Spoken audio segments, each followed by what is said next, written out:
దేని స్తోత్రం, హల్లెలూయా. ఇప్పుడు మనం చూస్తున్నప్పుడు ప్రియమైన వాళ్ళరా, మన యొక్క స్థితిని, మన యొక్క పరిస్థితులను, మన అన్నీ కూడా మనకు తెలుసు. దేని స్తోత్రం.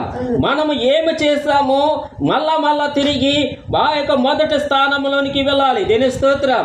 మొట్టమొదటిగా దేవుని సన్నిధానములో ఉన్న మనము, దేవుని యొక్క సన్నిధానములో ఉన్న మనము మొదటగా మన యొక్క పాపము నిమిత్తం యేసుక్రీస్తు సొంత రక్షకుడిగా అంగీకరించినప్పుడు మనం మన యొక్క భక్తి జీవితము, మన యొక్క విశ్వాస జీవితము చాలా బలంగా ఉండేది. దేని స్తోత్రం.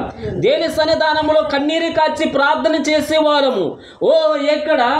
చూసారా, మనము నా యొక్క ప్రార్థన జరుగుతుందంటే మట్టిలో నుంచి అయినా సరే, అదే బాడైనా సరే, ఆ యొక్క అర్ధరాత్రైనా సరే, అది ఎంత దూరమైనా సరే ఒక లాంగ్ తరల పట్టికి మనం వెళుతున్నవారు. దేని స్తోత్రం.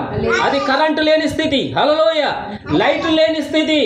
ఆ యొక్క మా యొక్క ఎవరో ఇంటి కూడా కరెంటు ఉండేది, కానీ అందరి ఇంట్లో కూడా కరెంటు లేదు. దేని స్తోత్రం.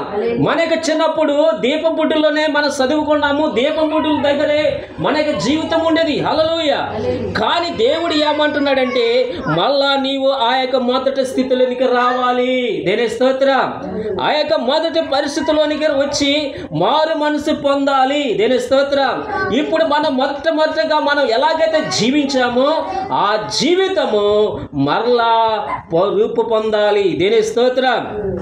అందుకే దేవుని యొక్క బిడ్డలారా, దేవుడి గమనించండి. దేవుడు అంటున్నాడు మన యొక్క చుట్టూ మన యొక్క గృహమును చుట్టూ, మన యొక్క బిడ్డల చుట్టూ, మన యొక్క కుటుంబం చుట్టూ ఆయన ప్రార్థన కంచి నాటాడు. దేని స్తోత్రం, హల్లెలూయా. అందుకని ఏ అపాయము రాకుండా దేవుడు మనల్ని కాపాడుచున్నాడు. దేని స్తోత్రం. మళ్ళా చివరి కాలములో మనము ఏ స్థితిలో ఉన్నాము, ఏ పరిస్థితిలో ఉన్నాము, ఆ స్థితిని మనం ప్రారంభించాలి. దేని స్తోత్రం. మొదటి ప్రార్థన జీవితంలోనికి, మొదటి ఉపవాసములోనికి, మొదటి సంపూర్ణ రాత్రి ఆరాధనలోనికి, మొదటి క్రియలోనికి మనము రావాలి.